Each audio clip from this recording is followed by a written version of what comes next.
Welcome back to the Changing Earth podcast with author Sarah F. Hathaway and co-host Chen Gibson, blending survival fiction and fact to bring you entertaining education that will help you dream, survive, and thrive.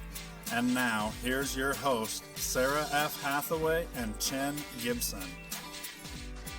Hey everybody, how you doing? Welcome back to the Changing Earth podcast. Today, Chen has gone AWOL. He is out at the Heritage event out in North Carolina. So I've got James Walton from Prepper Broadcasting filling in. Hey James, how you doing?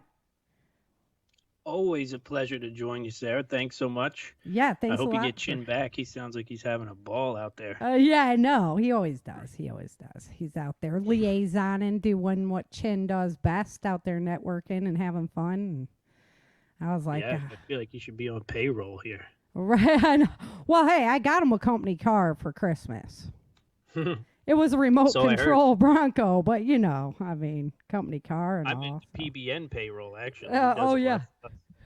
There you go. It's been a blessing. All right. So we're live here on Twitch, you guys. 5:30 over on Twitch. You got to check it out. You can come in and join us live. And since Chen isn't here to type in the chat room, I'm going to do the best I can because I'm really not that great of a speller. So there we go. Sarah, the author, huh? Thank God for, do you use, I use Grammarly, man. Grammarly is a lifesaver. Oh, I use Grammarly like religiously because I'm really not that good of a speller, honestly. Like, you know, the synonym words, the ones that are the same. Sure. I just spell them all the same way, no matter what, like, it's going to be. My editor hates it. She's like, Sarah, you know, we got to get this. We got to work on this. So now my editor, I pay for an editor. She's well worth it. And then Grammarly, yes, I'm a lifetime subscriber to Grammarly. So I don't know where I'd be without Grammarly, to be honest with you. that's the truth. It's the truth. I don't have it at work, so I'm like, oh gosh, I got to read everything like 8 times over, you know, just to make sure that it sound like an educated person. So. Well, today we got some interesting Changing Earth news going on. I'm going to save that for the end because, you know, I always like to leave on a big positive note. So I usually save that what's going on news for the end. But we're going to talk about just some prepping basics. I thought you were the guy to bring in for this show anyway because we have some, you know, you have a nice little setup there. I've been watching your YouTubes and stuff. It looks good and I gotta get. Yeah, things are going well this year. I'm happy. Yeah. So far. I'm jealous of your trees this year. Yeah, they're doing good. Yeah. I got to bring some trees down because the trees on my property have got too big. They're taking all the sun from my garden at the moment. Mm-hmm. There's one in particular that's got to come down. So we're going to have to work through that. Yeah, I was out looking at my mother-in-law's property, and I'm like, where would we put the garden in? I'm like, some trees would have to go. That's just all there is to it. Weird. It creeps up on you. That's one of those things you don't think about. Mm-hmm. It's like the tree that's here now in 5 or 10 years is going to block the sun in your backyard. You know, you got to manage that, and it's not easy. You know, especially if it's close to your house backyard. It's not like you can just like, we'll just axe and chainsaw this thing down. Yeah. Right. It through the fence, through the trampoline, through the house if you don't know what you're doing. Yep. Yeah, we had a big one, and they were like, well, we're going to have to bring in a boom and all this. And we're like, yeah, no, it's just going to stay there then. We're going to have to. They're outrageous, too, what they charge to cut a tree down. Mm-hmm. Yeah, it was like just in to cut it between down. 2 houses. Mm-hmm. It's crazy. Well, it takes some artwork to actually make it happen. But you got some big fruit trees out there, too. Yeah, they're doing good. Mm-hmm. They're doing good. I got to make a video so you can see. I haven't even seen it yet. I'm so bad. But I'm sure the community garden is looking good. We planted 2 peach trees up there around the same time that we did the 2 peach trees in my backyard. Mm-hmm. And around this time of year, man, it's usually going. We got our little group up there run by Linda the war horse. She's up there every day at 8 in the morning, man. Just sowing seeds and weeding and that thing. That's in another awesome. 2 months, that community garden will be it's It's like walking into a forest. That is really She cool. does a Yeah, heck of a ours job. this year has just been really wacky, and I know I just moved like down to Texas, but just talking to the local gardeners and that, everybody's been kind of struggling this year. I've seen big onions and corn is doing pretty good, but other than That's good. that, we got that cold snap that put the peach harvest. I don't even know if we're gonna have one this year now because of that. It really hit the peach tree hard, and then Yeah, I was worried. We were close. We were close for sure. yeah, but this seems like the East Coast kind of lucked out. You guys, we've been colder through the center than you guys have. So Weird. I was like, Yeah, yeah, it's about to hit us through the real heat. The yeah, good tomato and pepper heat's about to hit this week, it looks like. yeah. That's what we're hoping for. We need some sunshine. Finally putting some growth on my garden, but it just hasn't had time to dry out. And we have like a tropical moisture stream coming up, and we're gonna Yeah. talk some more about that because that's gonna keep that activity is gonna keep coming. If our sun keeps doing what it's doing, so. I'll tell you a pretty cool early season trick my father-in-law employed. See, this is why I'm in a bad position when it comes to my the amount of effort that I put into my garden each year. Like my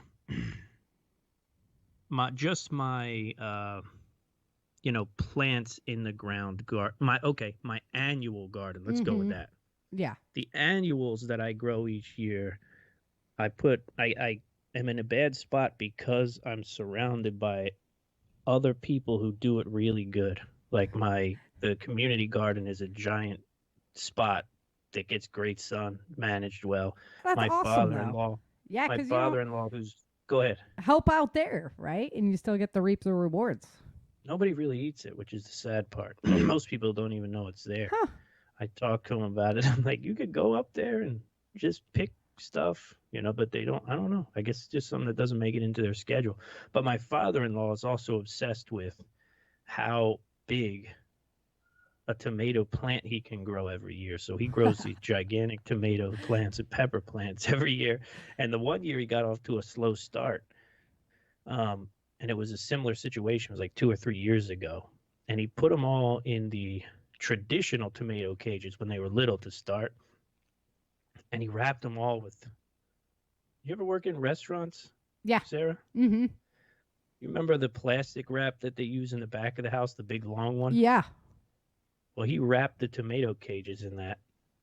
And it takes your 60, 70-degree day, and turns it into something effective for the little tomato. It holds all the sun and all the heat in. Like a little greenhouse. It worked. Wow. It worked. I was surprised. I didn't think it would work. But he used one of those big, like he was wrapping, That's a fabulous idea. My wrap. tomatoes are super struggling this year because we just haven't had the sunlight. Yeah. I'll tell you the other thing he always does, which is wacky, but it works. I mean, I'll get a picture of his garden when it's in full force. You won't even believe it. But he cracks up aspirin and puts it in the dirt. Huh. And it says it does some kind of immune response from the plant, and it just tells it you got to suck up all the nutrients you can suck up. And then they just start flying up. They just start growing he gets like bear aspirin. Yeah. Huh. He cracks it up. How and about that? mortar. I guess he whizzes it in a food processor and then sprinkles it in the dirt. And them things, I've man. never heard that one. It's wild. I'll show you. You won't even believe it. That is crazy. The trunks. They're like trunks. You know what I mean? The tomato. Yeah. I love like that trunks idea of little about doing trees. it. That makes perfect sense. Wrap the cages Yeah, up try in it. the It worked plastic. for him. It was really cool because he did one that way. Uh-huh. And then the rest, he said, I'm just trying to see what happens. And that one was obviously outpacing the rest. Huh. And he was kicking himself. He was saying, I should have done it with all of them. I'm gonna talk to Brock about that. That's pretty cool. That's a really good idea. Try.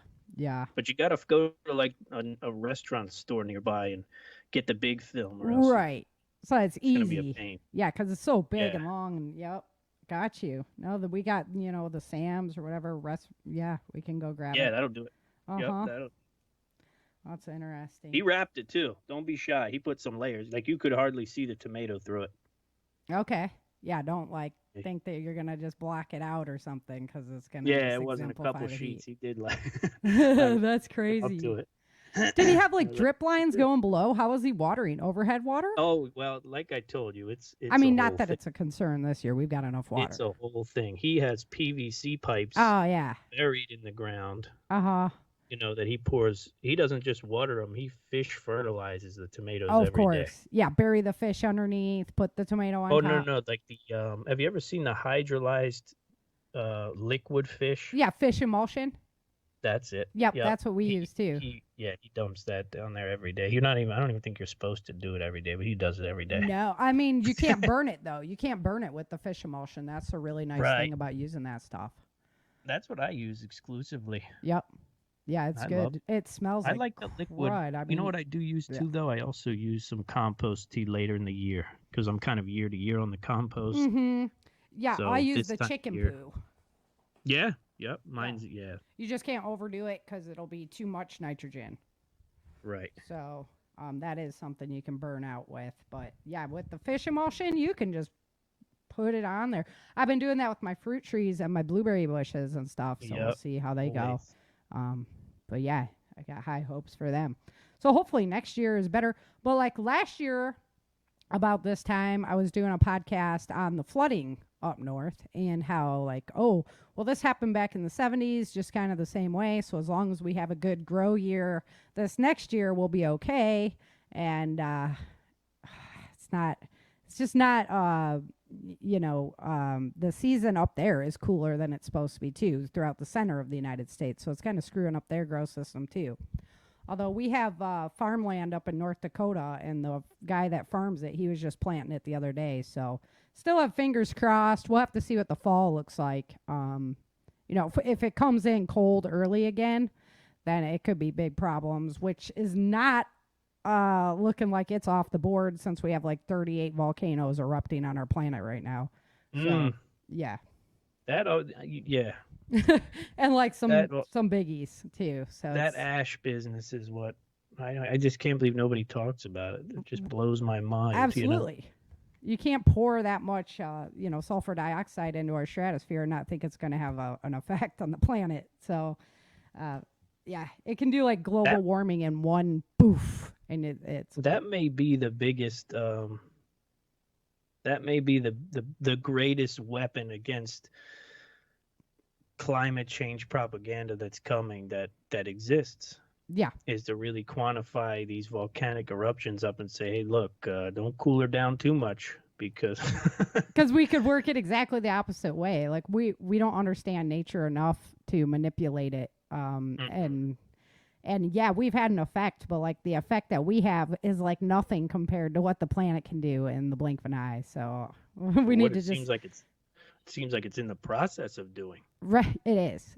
We need to roll the arrogance back a little, At the same time, we think we can fix things and do things. We have to understand that our effects on this planet is not, it's negligent compared to what the planet can do very, very quickly. So just slow the roll as far as, we've done so much. We're so evil. And now China says that it's the God, that it's basic human right to pollute because that an industrial nation has to go through that, That's great. Yeah. I know they came out with that today. I had to chuckle a little bit. China's awesome. They don't care about anything. No.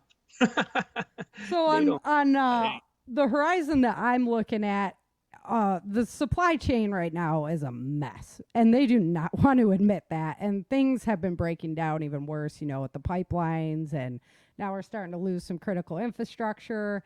And so I wanted to talk a lot about prepping for these supply chains. I mean, everybody should have seen this when we had our toilet paper shortage. If you're mainstream and you don't know what we're talking about as far as preparedness goes, I mean, you should have gotten a big smacking wake-up call, and it was over something as stupid as toilet paper, thank God, and not like food.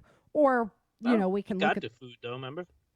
It did get the food. Definitely got the food around here anyway. Oh, for sure. And, like, as far as getting long-term food at that point, gone. Yeah. Gone. Good Like, year for those guys. yeah, they did. They did really good. I mean, their ship rates, even Patriot Supply, they guaranteed their ship time. Even they were having to put it out. So that was pretty impressive there. But the pipeline, when the pipeline went down back, where you guys are, right? 3 days. And then people were already having fistfights over gasoline. Yeah. And that's gasoline. Well, there's something to, I think in this, and this is what I was telling my wife and what I've been telling the audience at PBN, is we have to be able to grade these things. And the only way to do that is to either have a trusted resource or do the research yourself. But you have to be able to, obviously you want to have all the things you need in advance. But gas is a great example though, because you can't have enough, Yeah. That's one of the unique things about gas. It's like, if you have enough gas for a year, and you're putting yourself and your family at such risk. Yes, unless you where have is it like all? the proper storage tank away from your house, preferably underground. Yeah, I mean, Right, exactly. Nobody's got that. Yeah. It's crazy people with giant 50-gallon drums of gas stored off, some- just giant bombs. Yeah, some guys who have like they run their own big rig equipment, right? Those are the people Sure. that I know that actually have like diesel storage on their property. Is because they're running heavy equipment all the time, so they don't want to always have to run out. They usually have a tank on their car and stuff like that. But you're absolutely right; it is a big risk, and how Yeah. much like they have the gasoline, the life extender, but how's that working? Yeah, well, the Stay-Bill product works pretty good. Okay. It's just an antioxidation skin that goes over top of the gas. So, it works. Gas lasts a lot longer than people think, too. I've turned generators on that had year-old gas in them without any additives, and it cranked up. We did like a 5-year. It was like in there for days. Wow. Yeah. That's well, you know what? You keep that lid on, the air doesn't get in there. Right. The Yeah, it was fumes from sealed the up. gas. Mhm. Yeah, that'll keep it pretty safe. But yeah, the key is going to be kind of trying to gauge what the level of severity that these things are. One of the things that's driving me crazy right now, Sarah, is all these threat alert apps and newsletter. Everybody I know has a threat alert thing that they send out, and I don't know if it's doing any good. Right, because you You know just what I get mean? overwhelmed and then it becomes a wash. Yeah. So even And it the show that we did the other day was a great show where you interviewed me about all the planetary changes and stuff like that. And I tried to share it as to like, what's going to happen next, what the media is not telling you about. And people were like, oh man, here we go with climate change, without even looking at the article. And I was like, that is an obvious example of being oversaturated with one topic to where when you're presented facts about what's really going on, you don't even want to hear it because you've already been oversaturated with it. Right. Yeah. So with all that being said, this gas thing, and I put a video out to everybody at PBN, and it was just like, fill up if you're not full already, and conserve your gas. Yeah. And you're going to get through this thing without even batting an eye. Right. It's not like and it was it was down just for days. That's the important part with this supply chain thing, is you have to measure where you're at really, and measure what the severity of the situation is before freaking out.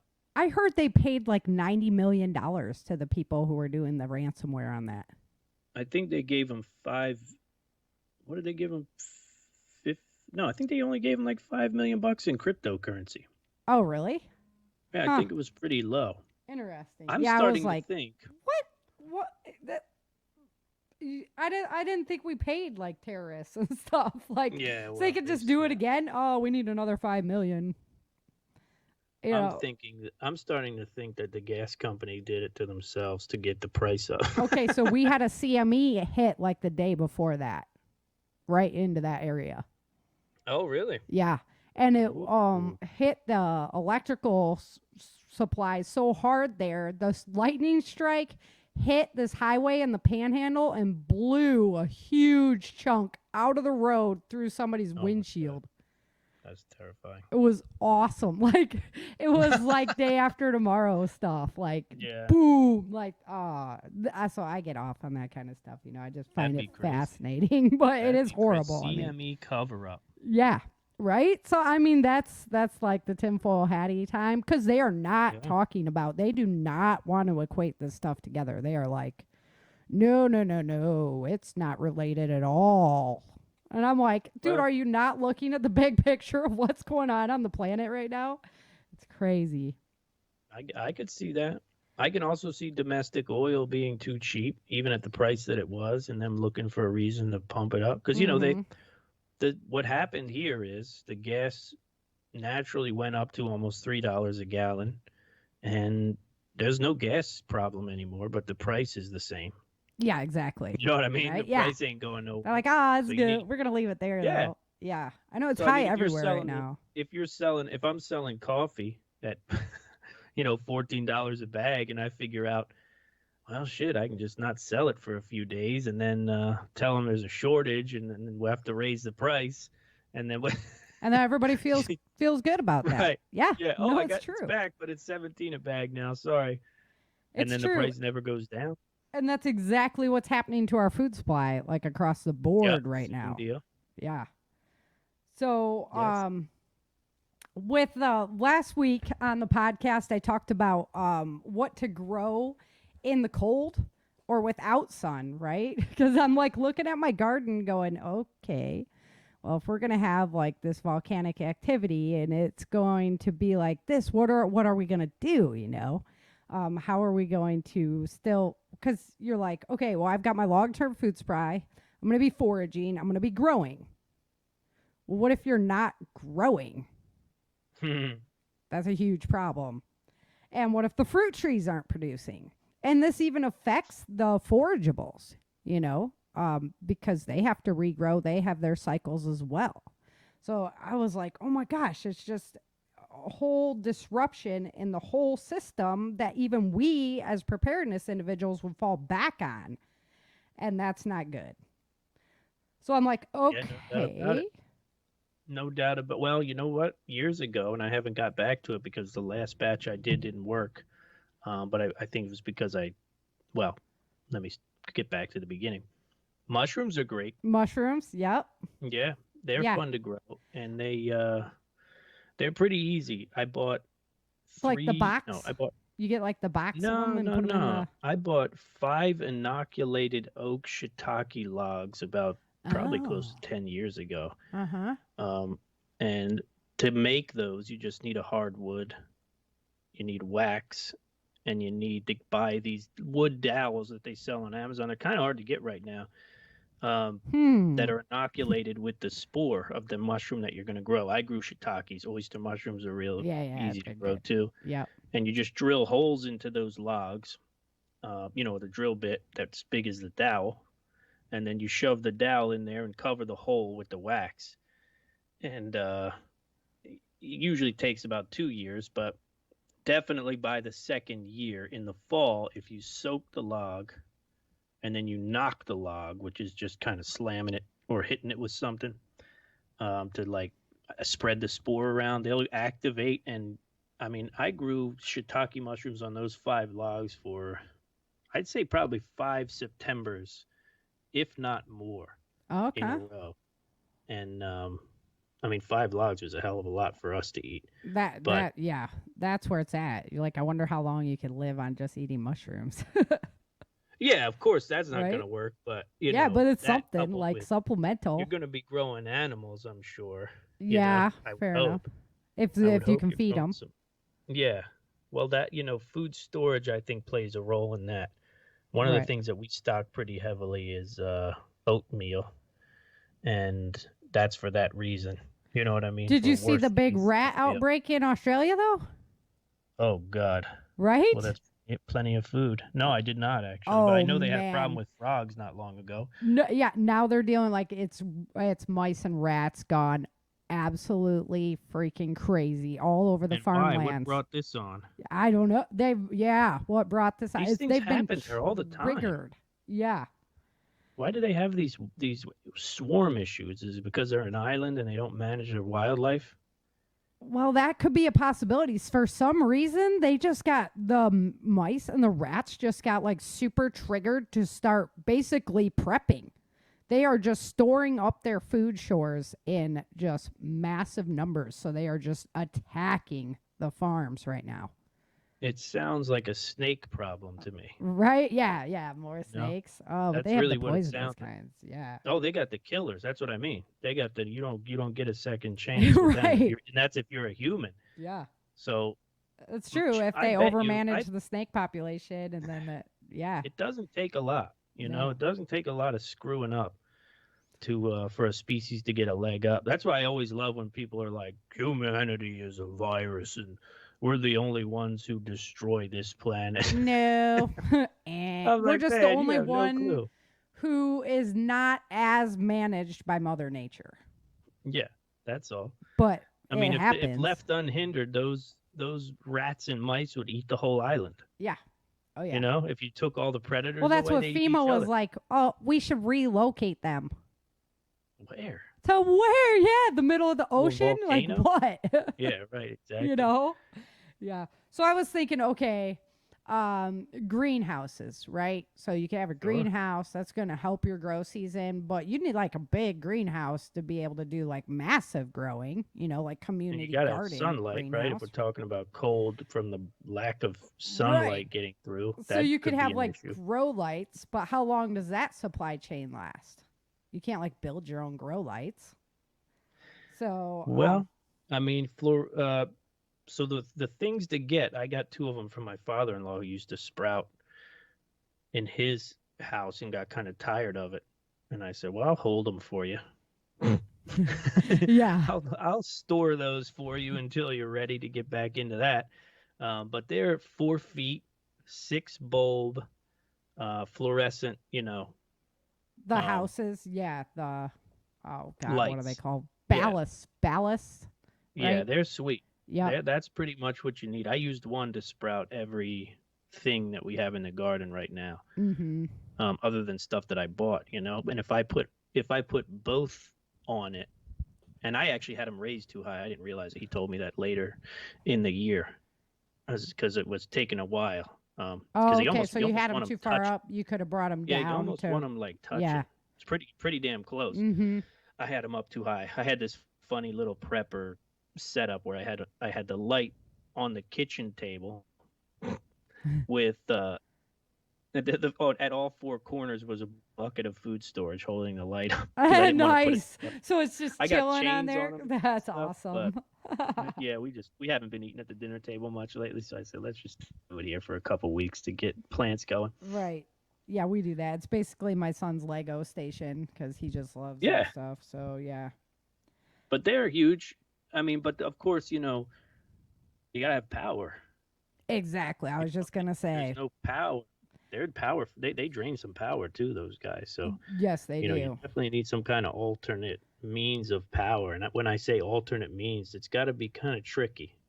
I wouldn't if I'm living through a time where the sun's not coming through anymore the way it used to. Solar is done. Yeah, solar's a wrap. And then I'm also nervous about everything else. You know, like yeah, generators are good, but how long are we going to get gas in a world like Mhm. that? Yeah. So you better have like some kind of bicycle. Right. I was just gonna alternate. say people on bicycles and like Yeah. like powering it out yourself, man. But that burns Bicycle calories alternator. too that have to be replaced. That's it. You Yeah, know? that's it. Oh, nobody's ready for that kind of power system right now. No way. And that's just the reality of it right now, unfortunately. Exactly. There's no way of like turning that clock back. And a lot of the homes, because you know I'm into insurance, and a lot of the homes that I write, even if they have solar, they don't have battery backups anyway.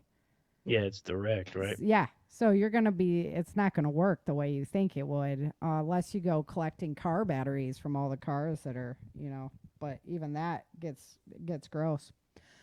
So have you heard about the chip shortage as well? The for vehicles Yeah. and things like that?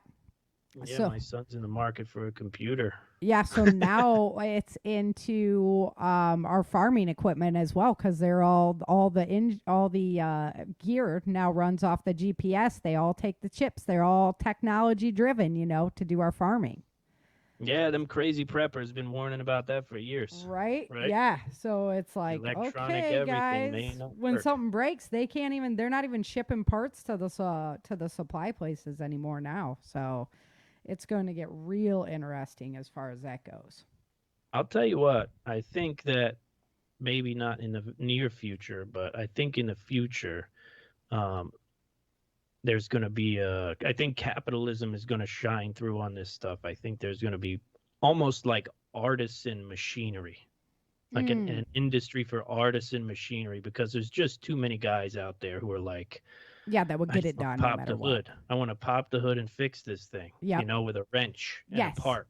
Yeah, And I or we think can that, rewire it. We can rework it, yeah, re-engineer it. yeah, Yes, absolutely. yeah. I Absolutely. think there's a lot of dudes out there who are just not happy with this vehicle that they have to put into the shop every time, even an oil change, Right? Yeah. Oh, we Right. got to have your computers reset and have this done and that done. And it Yeah. affects this chip and that chip. And yeah, I had a chip go wrong on the other car that I had, and like the throttle wouldn't work. So now I can't push the gas pedal because Right. there's a chip malfunctioning, you know? Well, that's it. Yeah. That's it. I think there's going to be I think there's a market for that right now, and somebody will figure it out. Somebody will Mhm. say, we're going to make tractors like we used to make them. Screw these guys, Right. Yeah. and then people will buy them, and it's you know what it's like. I was talking about this the other day. It's like we overshot this like homeostasis for humans. Like there's a homeostasis for humans that is some degree of self-sufficiency, and we overshot it. And now we got to make our way back. Yeah, it's Like true. we become too dependent. So now we're going to, and it's happening. I mean, you see it happening. Yeah, Like because we're lazy people's personal creatures. lives.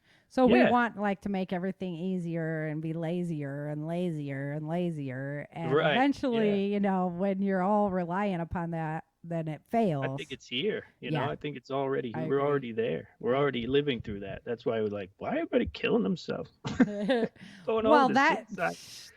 that's the spatial radiation, man. I'm telling you. Well, Like that could be that. Yeah. I think it has a lot to do with this shit's too convenient. Yeah, it's true. When And you're it's just too boring. convenient, You're just bored. Yeah, Mhm. that's it. That's Yep. it. It's I don't it's have so to do good. this stuff. Exactly. We're all like princes and princesses now. It's in Literally America for sure. Yeah, we've all living been better than princes and princesses. Yeah. Yeah. And I don't think we're made for that. I think we got to suffer, Sarah Hathaway. I think you understand that. I just think You we know? need to adapt and overcome. Yeah. It'll be a whole Well, that's new what I realm. mean. Yeah. I think that suffering and that struggle is part of it. Yep. And that's what It's the- the uncomfortableness is what causes you to change.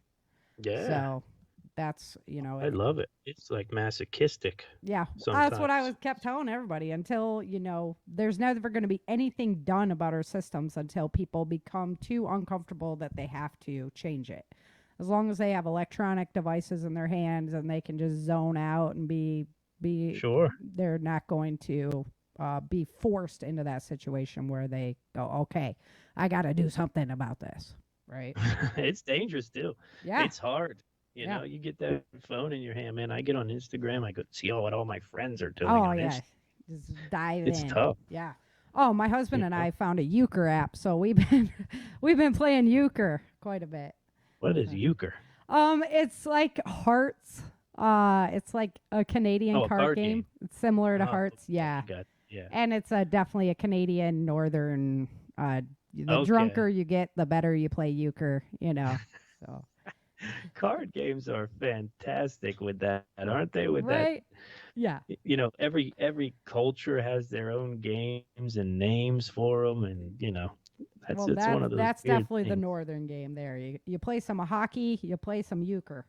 So All of ours on the East Coast are all Italian, Oh, rummy gotcha. and porchese and pochino. And Oh, all yep, kinds yep. of weird, all those kind of weird Italian sounding ones. I don't know why, but I do know why.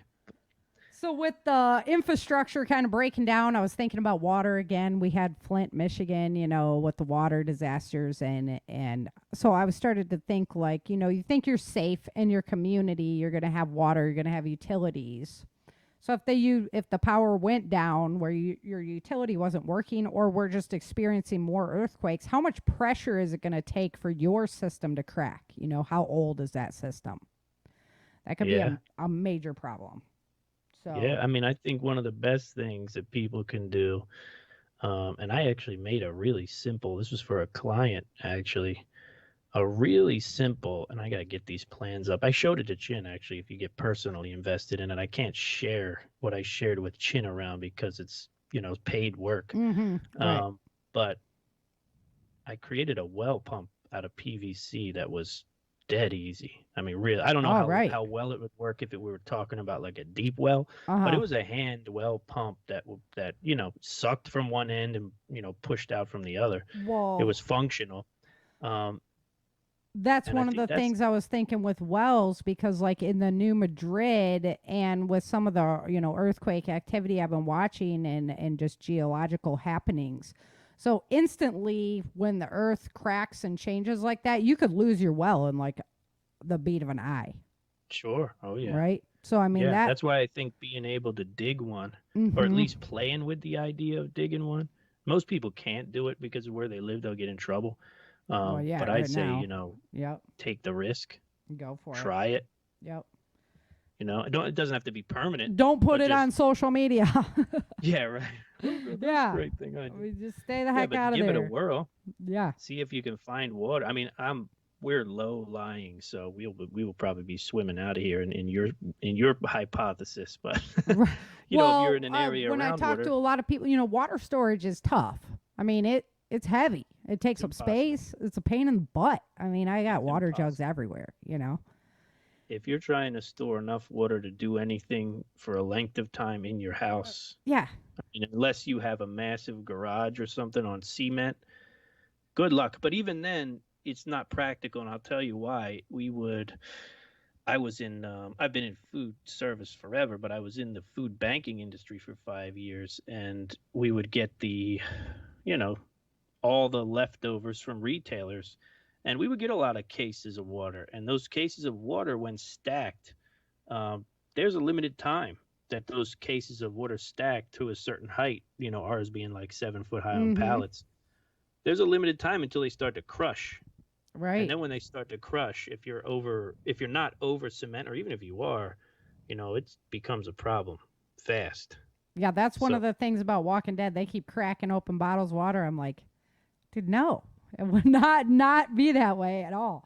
yeah, Especially not it's to where they're at. And it's like everybody that I talk to is like, well, I know this river right there. I know this lake right there. I know right. Okay, well, how far is that from your house? A. Okay, because water is something you're going to be using every single day. oh yeah. And B, if you know about the water space and you know where it is, how many other people do you think are also going to be going there for water? Definitely. And it took 3 days to fight over gasoline? Right? I mean, Yeah. so like how fast, like, yeah, I mean, know if this you wanna great really watering do hole. it, if Yeah. you want to really do it, then they sell 1,000-gallon cisterns that are made to be buried and attached to your gutters. Right. And if you're really going to do it, that's the way to do it. Well, and Brock was saying too, because I was like, well, we'll put it underneath. He's like, well, you get the shrapnel, you get the actual from your roof tiles or from your roof shingles. You'll get that Oh, in the there. asphalt. Mm-hmm. Yeah. Well, I Okay. can tell you this much. I am a patron of Pastor Joe Fox, Viking Preparedness. And Yep. he and his old lady have been living in the Ozarks, drinking rainwater off their regular roof through a Berkey. Mm-hmm. Yeah, of I course. don't know, for 10 years at least. Yeah, you just And have they're to going filter the strong. silt out. Yeah, you just have to Yeah, filter they're the going silt strong. out. Yeah. So I look at that as a sort of a case study on that. Yeah. I like It's that. doable. It's doable. But yeah, go rain barrels first before everything. Mhm. If you put 4 rain barrels on your house, it's a lot of water. Yeah, it You're is. talking about 200 gallons of water. And we've And been collecting because we use our Doughboy pool, and usually Mhm. no, we're not used to this wet of a climate. So we have to let water out of that thing all the time. I'm like, dude, we should have a storage just coming off of what we collect off our pool, because we'd be filling that thing Sure. up like crazy. So, No, I get that. Yeah, I um, mean, that's the big way to do it is outside in containers like that, you know. But yeah. the thing about rain barrels, though, if you don't manage them, you can really ruin your house, your basement, your what's the word I'm looking for here? What do they put Oh, under houses to make them sturdy? It's um, getting late. but Not if, crawl space, foundation. oh, the foundation. Yeah, you can do damage to your foundation because if you have a rain barrel that consistently is full and you don't use it for anything, it just overflows into your foundation, Uh you huh. know? Yeah. So you And have then to have a it channel off defeats the for purpose of your gutter. yeah. Yeah. Now you've taken a gutter that's designed to, run the water away from your foundation. You put a rain barrel in there and it's just overflowing and spilling down into the Mm-hmm. foundation. And Yeah, so you no, we gotta, had a gopher that came right around the corner of our house, and then comes down through the gutter and then floop down into the gopher hole, and now it's going under. It's like, oh, so we just had to oh, deal yeah. with all that and more gopher traps, and those things are prolific. Do you guys have them Oh, out there too? we get something little that comes around and seems to dig and eat the chicken food. It might be Uh, a mole. You might have but they moles only out come there. at night. We got big dogs in the backyard all the Mm. time, so we don't deal with much wildlife. It doesn't matter All for us. around. Like the gophers, they don't care. They'll go right under. Really? The dogs will just turn your yard into a freaking minefield because they're digging Oh, after the gophers, and the gophers are like, bye. Yeah, man. they're No, we don't deal with any of that then. they're little. Yeah, well, we had them like crazy in Cali, and they got them down here too. I was like, really? Come on, So, well, let's go into a little bit of shelter, because how secure is your home location if your infrastructure breaks down? So I'm talking You about mean from a civil unrest standpoint or like local food safety? production. Do you have it going Oh, okay. on? How will supplies reach your community? Yeah. I Right? mean, I feel really good, Sarah, that I've bridged a gap on a big gap, and I don't know if people get it. I say it all the time, but I don't know if they're picking it up. And I'm also in a unique situation where this exists, and I know a lot of our listeners are more rural, and it might not exist for them. Mm-hmm. But we've been taking advantage of. I mean, it really is just grocery delivery, but it comes from farmers, Yes. and it's Yeah. an old practice that used to be much less popular called community supported agriculture or CSA. And Yes. I really think that it's step one in many steps to sort of develop a relationship with what you're talking about, the food producing infrastructure in your community and in your area. Bringing it That back local. Bringing it back, yeah, so it's not 15,000 miles your food's traveling. right. Well, not only that, but if it turns out that it all does hit the fan, you got a phone number at least, Right? right? And a All the previously supermarkets established are empty. relationship. Yeah, all the supermarkets are empty.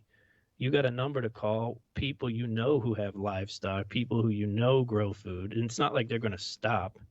Mm-hmm. They're not just going to be like, wow, things are really bad. I guess we'll just Oh, not be farmers we're anymore. just, yeah, and they're going to be able to willing to trade for certain stuff and that Exactly. when it happens. So, and that the overall self-reliance attitude of your area. So I've been in a lot of places across the United States. I've seen a lot of different people, a lot of different attitudes as far as that goes. And I got to tell you, I really like the self-reliance attitude that most Texans exhibit. So that's definitely a great change that I've seen from area to area, because it didn't exist in the cities. Now, up on the hill where I was, a bunch of country folk, and it was a little bit more in California, but not to the level that it is here. I really like that. So, but I've seen lots of different areas where people are like, yeah, people around here would never go for that, or Yeah. I think So we're entering into an age of it. I do. yeah, I think I it's think getting we're better. entering into an I think it's age getting better. of self-reliance. Not, nothing like nowhere near 100%, but I definitely think the average person is going to increase their self-sufficiency over the next 5 to 10 years. Yeah, and our on-demand system is also failing, right? So if you're a business owner, I think we're going to see that trend back to having stock on hand, having warehouses to store supplies, which would help Yeah. provide that buffer. Because big problem with a lot of our cities is it's so on demand. They only have 1 day food supplies sitting in the grocery store. You know, Yeah. so that's a big Took a problem. serious risk. Mm-hmm. They took a serious risk to save on rent or mortgage, you know what I mean, on a building, and Right? energy costs to keep it all cold. Yeah, But and when keep it it all goes bad, warehoused.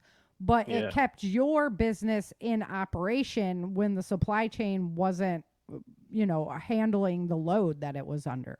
And right now, we thought we had it all together. Technology is never going to fail us. We can do on demand. This is going to be so cost effective. And now it's like, we don't have any of this stored. What are we going to do? We're seeing some big problems No. with that. I mean, it's all going to go back to local. It has to go back to guys saying we need steel. Where can we get it from? Probably China's not the best idea. Where can Right. we get it from in America? Yeah, where can we? And the American people have to understand that too. They got to recognize that. They got to say, do we want everything to come from China because it's that much cheaper? Or do we just calm down with everything that we consume and buy the things that we really need? Yep. You know what I mean? Go And back at a to a higher price. higher quality product that lasts more of a lifetime so we can slow down on production because you don't have to throw it out every 2 years and things like that. Front yard gardens are my metric for self-sufficiency Oh, in I love suburbs. it. Yes, I That's what preach I it to look for. so many neighborhoods. And there was a neighborhood back in California. Now it was different. They had wineries all in their front yards, right? Nice. So they had the grapes all in the front yard, and then they would pick all the grapes and take it to the community winemaking place. But you could do the same thing with tomatoes and onions. And Oh, yeah. Yeah. Right. So your neighborhood would still be eating from the front yard gardens. I love That's a good community metric, man. You Mm-hmm. go around a community and see a bunch of people who have foregone the azaleas for the tomatoes in the front Yes. yard, and this Yeah. place, the people here understand they're valuing either the quality of the food or something even a little deeper. Yep. Might even be the self-sufficiency of I it told all. So I told Brock that same thing this year. I was like, we are doing all edible landscape because why, water or take care of a plant that you can't eat? Like, what is For the point sure. of that? For sure. So Yeah, bushes is a great place to start with that. That's what we've been doing. Yep. But I'll tell you what, this truth about fruit bushes is there's nothing super special out there that you haven't already had. So like the raspberry, the blackberry, the blueberry, like strawberry, they're the cream of the crop. And Yep. when you start getting into the weird stuff, like the goji berry, we started goji berry last year. They suck. Yeah. The gooseberry that we started this year, I finally got to taste some of those. Not from our plants, obviously, but they're just kind of watery Okay. with texture, Uh-huh. So what I'm finding is the perennials that the weird one-off perennial kind of bushes that you can plant. And now look, you can mix them with sugar and make, jellies and that kind of stuff out. I'm sure But you they might as probably well be just great. go with the staples that are going to be banging. Yeah. Uh-huh. Yeah, I think that's kind of that, Yeah. I think I'll tell you what I haven't tried yet is the hardy kiwi that we're growing. I'm interested in that because I grew up eating kiwis. Oh, I Don't like ask me kiwis how too. that happened, but we used to eat kiwis a lot growing up, Yeah. and I hope they're pretty good. But I'm underwhelmed, by this sort of exotic world of perennial plants. I am going to be going into Jerusalem artichokes. I really want to start growing a bunch of those. I tried that a few years back, and the most invasive weed tuber that you can grow, I couldn't get them to sprout. I'll try it again one year. But I was wondering because your area is going to be I don't know what your the drainage level of your soil. You probably have nice black soil, right? yeah. Well, out nice. here it's all sandy loam. So I mean, like peanuts, things like that grow great because it's the sandy strawberries, stuff like that. So I think I can get a better yield of it out here than Probably. yeah, what They're would be. mountainous too, you know. You see Yep. them a lot when we go to the Appalachians. We see them growing wild. But it's Oh, I think we might have just oversaturated them because we're very wet. yeah. Yeah, that's what I was going to say. It likes the well draining soil. So, but yeah, I definitely wanted to start We looking have at run that. into an interesting problem this year that your audience might be. I've never had this issue before, but we are rewilding around my neighborhood because there's some building going on adjacent to us, um, and we're seeing the effects of it, and it's really kind of cool most of the time. But what's been happening this year that I've never had happen before is I'm on probably my fifth planting of sunflowers, Mm-hmm. and the seeds are getting eaten every time. Yep.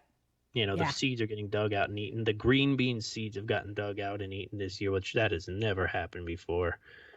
So it's weird. That's a new problem we never dealt with in the past. Huh. Yeah, I have lots of barn swallows or whatever around here, and I just want to get my Yeah. shotgun out and but, like Brock's like, you're not going to shoot the birds. I'm like, okay, then we have to buy pinwheels or something because I watched it go through my garden after my beets. I was like, you little. We had to erect a fence this year to protect the garden from the chickens. Yeah, Which, yeah, so that happened. I last, keep my chickens contained, dogs, so yeah, yeah. all of it, Yep. kids. I've had gardens fall to all of it. Alrighty, so we're down to our last 10 minutes. Are you ready to start learning what happened on the changing Oh Earth yeah, last let's week? do it. All right. So last week on the 18th, we were looking at a new active region on the sun. Coronal mass ejection was coming off of it. It was supposed to be really, really small, like insignificant. We would never notice it. NASA, as well as Ben, that runs Suspicious Observers, they were blown away by how much of an impact it actually made on the United States when it hit. So that's not good. That means our magnetic field is much weaker than we thought it was to begin with. So that's kind of a problem they've been keeping their eye on. It definitely caused an uptick in earthquake activity as well as tropical storm activity. So there was a 3.4 in Huron, California, and there was major uplift up to 50 miles out from that. So they're worried about it being a precursor to a much bigger quake going to happen down there. Oh man, the quake reports have just been insane. So summer is almost at like we're almost at the summer solstice, right? And a lot of central United States is still like, when's summer coming? So it's been a little delayed. Sure. And then, I don't know if you know about this one, but a 7.4 earthquake hit central China. Did you hear about that? Yeah, I did hear about that. Yeah. That's a big boy. Big. Yeah, like 5 dead from it. And then it just 4.0s just bling across the whole planet after that. It was pretty crazy. And when that 7.0 hit China, it caused Yellowstone to go into like super activity for like 3 days. The geysers were just going crazy. The hot pools were just steaming like crazy. Just a lot of activity happening at Yellowstone. So you can see how connected all of the magma and everything is together. That is wild, isn't it? Right? I know. It's pretty cool. So we had more like records. The underground jet stream. Yeah, it is. It's like underground pool. You know how they show it all circular and everything? Well, it's not like that. It's actually like these huge bubbles that come out of the planet.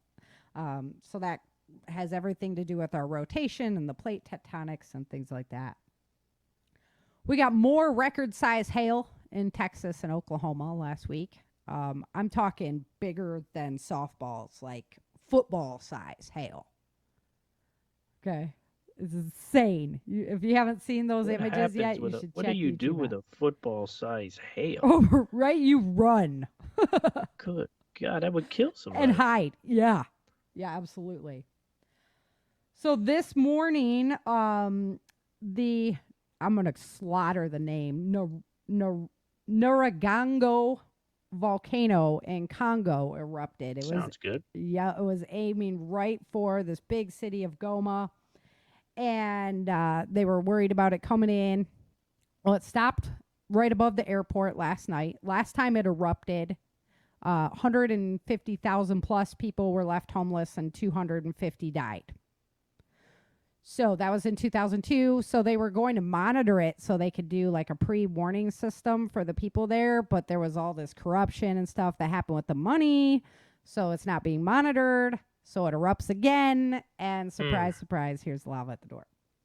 So the big problem is there's a lake, this huge lake. It's called Lake Kiva. It sits right below Goma.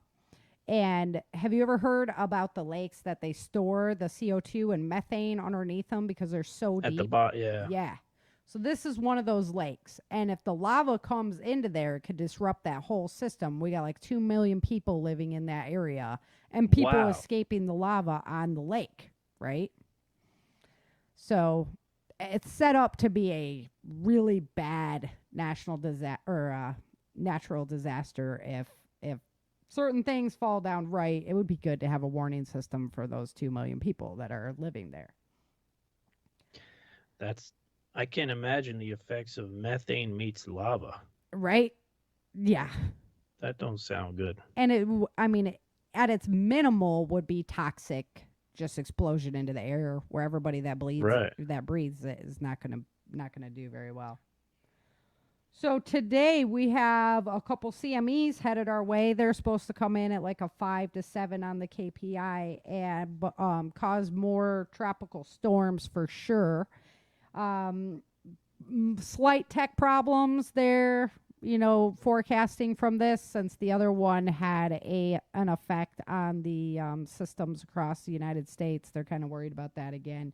It's funny how you don't hear about those kinds of things at all in mainstream. Really weird. Right? Really weird. I know. Not at all. Although NASA's sitting there and studying it every day. They have all the reports. They know exactly what's going on.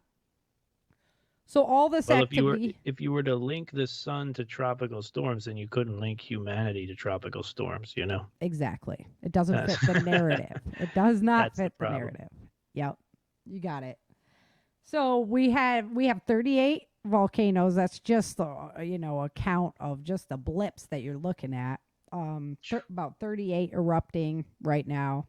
I mean, this is just huge amount of earthquake activity uptick. Huge amount of volcanic activity uptick. So you know that everything we were talking about on the show the other day as far as the sun affecting the magma of the planet, it's happening. It is happening right now. And the earthquakes, ironically enough, the I-40 bridge in Tennessee, that's the one that's in Memphis. I just crossed it last year to get to prepper camp. It's right by Bass Pro. Mm-hmm. It cracked. They have to shut the whole bridge down, right? They're rerouting all the traffic. The barges were backed up for days. I mean, this is like cracked.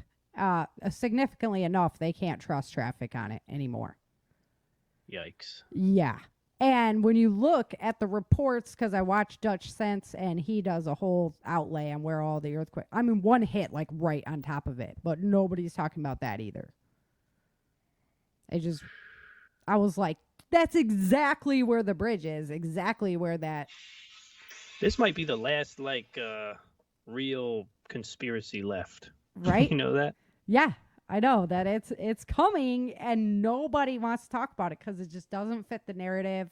My son, I was explaining to him, like, if you came out and told this to everybody, look at what happened with toilet paper with the pandemic. Look what happened with gasoline with the pipeline.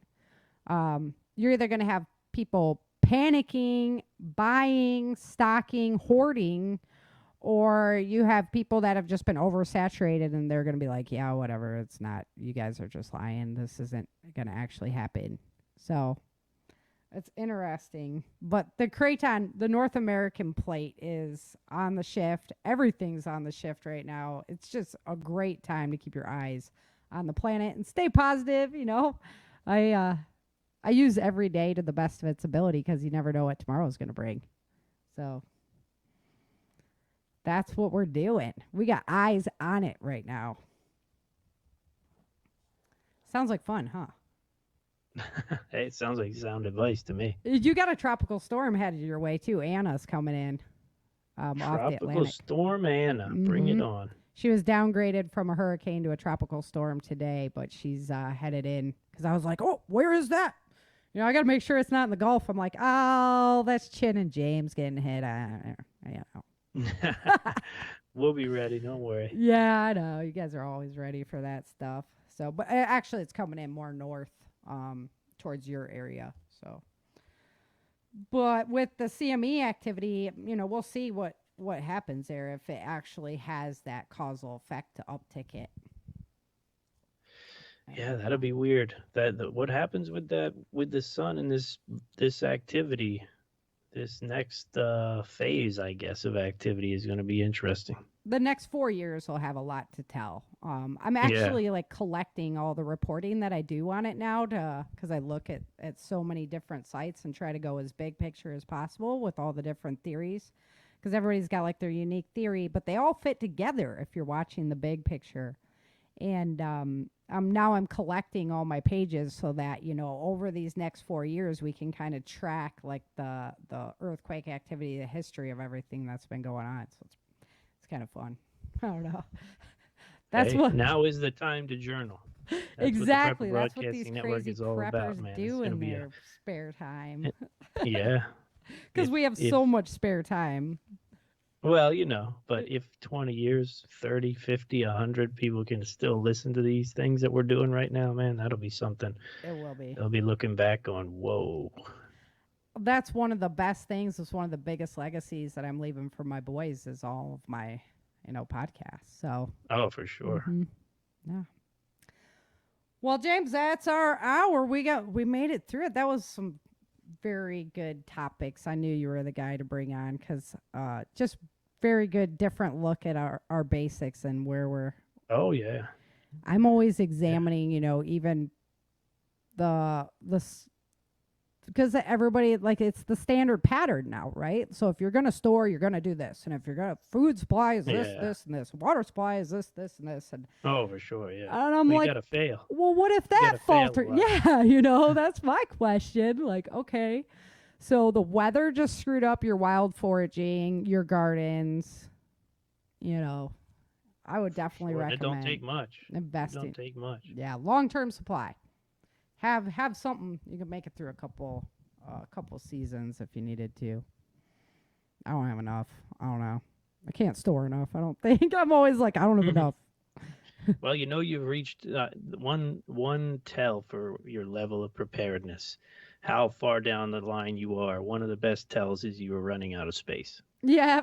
That becomes one of the biggest problems. And then you're like, where could I create more space? That's it. Right. That's it. You know you've reached a certain level when you're there. Yep. That's the truth. Under beds works well, and then yeah. So, alrighty, well, let's get out of here. Thank you guys for joining us. Get on over to Twitch next week and join us live at 5:30 Central Standard Time. And until then, remember, dream, survive, thrive. Thank you for joining Sarah and Chen for this episode of the Changing Earth podcast at www.authorSarahFHathaway.com. If you love the Changing Earth series and podcast, become a supporter while you're there.